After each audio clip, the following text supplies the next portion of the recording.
Long dia ke manusia hana laba nganggop. Rugo dihadapi legop. Tapi aku tu mengelaba bak gop ilung. Siapa saja menan.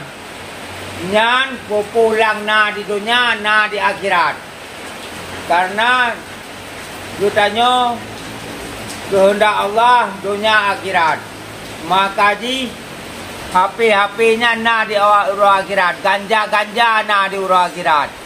Sebab na itunya. Allah Maha Pandai, Allah Maha Mengembalikan. Ilung yang anjir doa tunglap. Doa penyihir yan.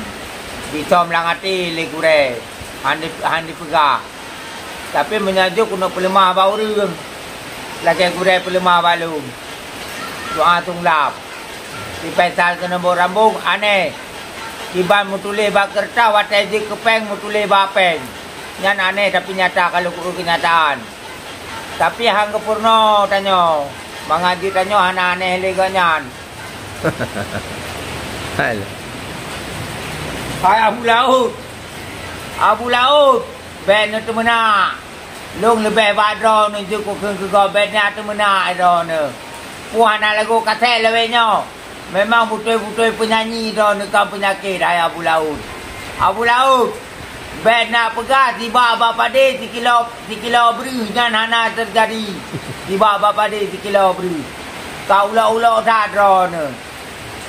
Niba ilahi tak seradro Panglima Boco Aceh Merdeka.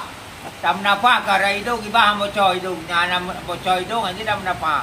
Manusia tetap bocor.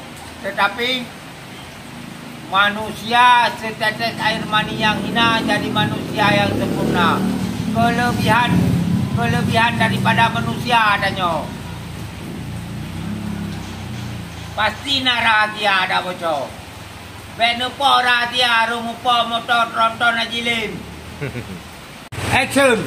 Redo jelang trung mesempam hai. Sinya peti ramnang trung waila di Aceh belena paskadom catun taran menjadi kisah nyan lagunya motor sipai relang trung tapi bima rafarali wa ja'alani minal mukramin. Entah apa gerangan Allah memberi ampun kepada saya dan menjadikan saya di antara orang-orang yang dimuliakan. Allah Maha Mulia. Nabi kemasih hana sagonyo tajak sagoji. So luah surga neraka? Luah tak surga ngan neraka. Surga 8 neraka 7.